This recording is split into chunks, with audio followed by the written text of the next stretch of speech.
Nesse exato momento está Judas negociando 30 moedas de prata pelo Senhor, e atiram, jogam a bolsa para ele, e Judas pega e sai com aquela bolsa.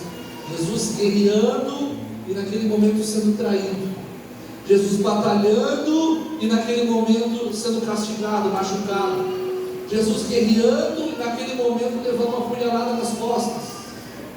O que isso tem a nos ensinar, a igreja? Quem disse que fazer a obra você não vai ter dores no meio do caminho? Muitas vezes eu gosto de orar no monte, porque tem monte, tem que achar os montes para nós orar. Tem um trapo, legal, para estar os montes para nós orar. Eu amo orar em monte. E quando eu vim, tinha um monte de Itajaí e Balneário, e às vezes os irmãos oravam alto, sabe? Oração alta, porque vocês não conseguem tempo orar, o irmão está orando tão alto. E às vezes eu vi gente orando assim: Senhor, porque eu sou crente fiel, então eu não aceito passar por essa luta. Jesus era um crente fiel e passou pelo que teve que passar. Paulo era um crente fiel e recebeu 39 chicotadas, foi naufragado, abandonado, ficou nu, passou fome, foi traído pelos falsos irmãos, foi traído pelos de fora, foi traído pelos patrícios, foi abandonado e deixado de lado. Ele diz: e ainda além disso, me peço o cuidado de todas as igrejas. Um crente fiel, sem contar na parábola, que na verdade não é parábola, tá? De Lázaro e rico. Jesus conta que ele tinha chagas no corpo, e todos os dias ele tentava se alimentar das migalhas que caíam na mesa do rico. Era um dos crentes mais fiéis que Jesus falou na Bíblia, e ele tinha chagas no corpo. Então não quer dizer, meu irmão, minha irmã, porque nós somos crentes fiéis, que andamos na verdade, que o Senhor vai nos livrar dos cálices amargos.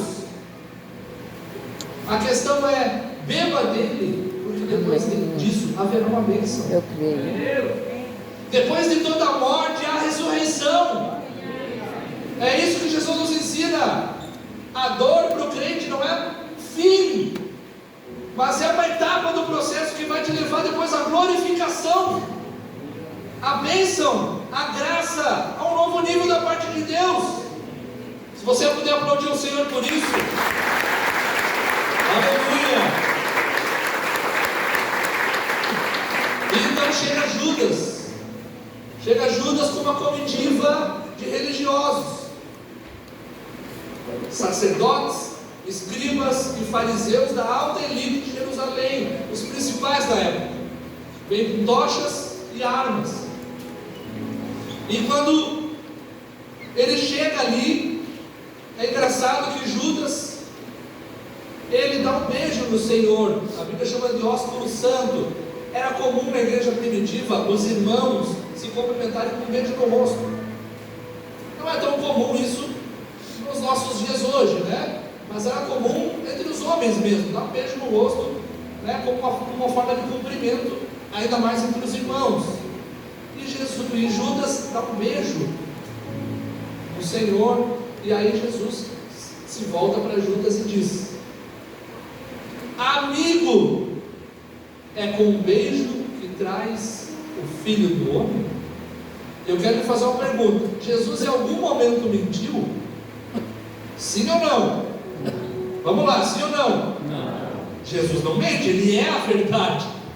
Então quando Jesus chama Judas de amigo, é porque Jesus considerava Judas um amigo. O problema é que Judas não considerava Jesus um amigo. Meu Deus. Amém? Judas beija Jesus no rosto, e ali naquele momento Judas se esqueceu que ele teve o privilégio de ser escolhido entre uns 70 missionários.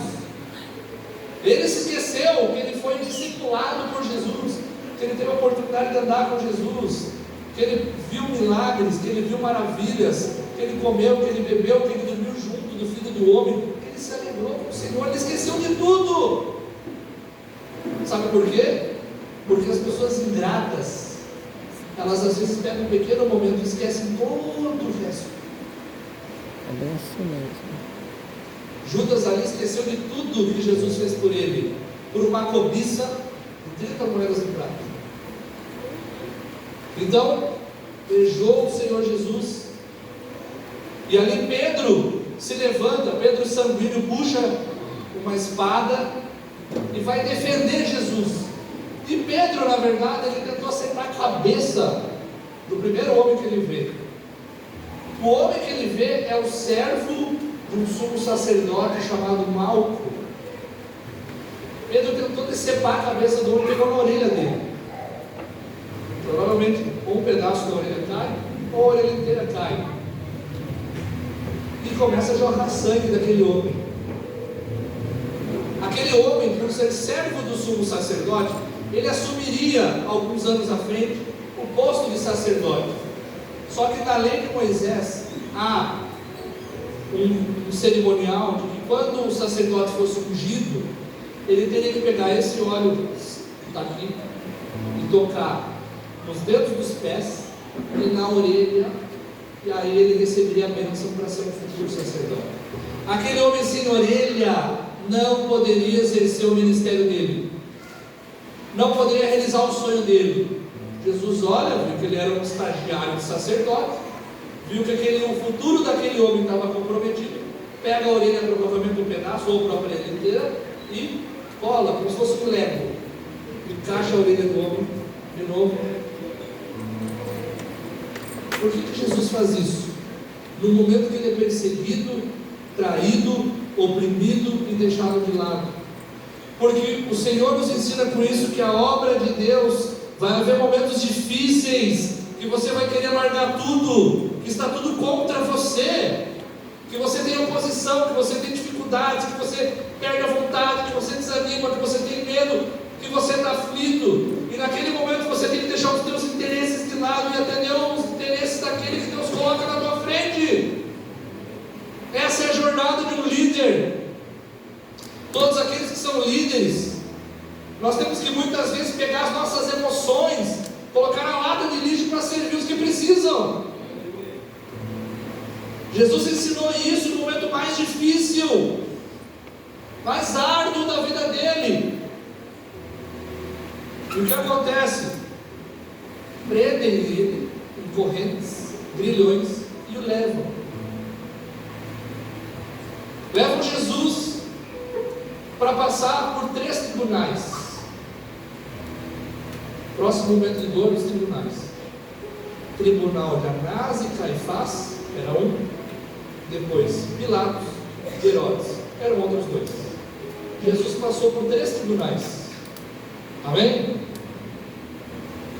E ali Jesus cumpriu-se mais um trecho das Escrituras. Coloca ali para nós, que está em Zacarias capítulo 13, verso 7.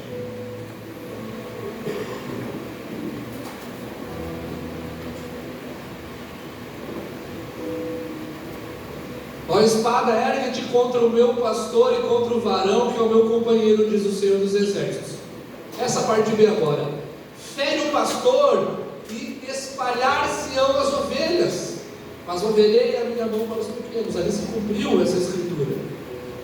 E Jesus, sendo ferido pelos religiosos, todos o abandonariam. E aconteceu isso. Todos abandonaram. Todos ficaram com medo e deixaram sozinho, para que ele participasse sozinho dos tribunais. E aí você pergunta, meu Deus, ali ele foi acusado sozinho, sem testemunhas, sem ninguém do lado. Sabe por quê? Porque vai haver momentos da minha vida e da tua vida que você pode ter o seu melhor amigo do seu lado, sua melhor amiga, sua pessoa íntima. Deus vai arrancar essa pessoa para que você passe sozinho por aquele processo que você tem que passar. Porque quando nós temos uma pessoa do lado, às vezes essa pessoa vira uma muleta para nós, o ombro dela para chorar, as palavras de conforto dela. Mas existem situações que Deus arranca isso, para que você possa depender apenas dEle, somente dEle, para que você tenha mais tempo de oração, de choro e de clamor na presença dEle. E aí Jesus vai, quero encurtar o tempo aqui, porque são 3 tribunais longos, mas acusam o Senhor de palavras que Ele mesmo disse, mas foram mal interpretadas. Os religiosos pegam um trecho de uma das ministrações de Jesus que Ele diz: destrua esse templo em 3 dias, eu reconstruo. Ele estava falando do corpo dele, que ainda que o corpo dele fosse quebrado, como Ele profetizou na ceia, machucado, oprimido, Ele desceria ao pó da terra, em 3 dias ressuscitaria em glória. Era isso que Ele estava dizendo, mas não foi interpretado dessa forma pelos religiosos. Então pegaram essa parte do que Jesus falou e mudaram as circunstâncias usando isso contra Ele. E ali Jesus permanece quieto, cumprindo aquilo que nós lemos no início: como cordeiro mudo foi levado ao matador. Então, Mateus capítulo 26, verso 67 diz o que aconteceu no próximo momento. Então cuspiram no rosto e lhe davam murros, e outros o esbofetearam. O rosto de Jesus feliz que sorria na sinagoga nos sábados, o rosto de Jesus que chorava, os que choram, que abraçava felizmente as criancinhas, recebe um cuspe na cara, maior sinal de desonra. Leva socos e bofetadas na cara, sinal de desonra, de desrespeito.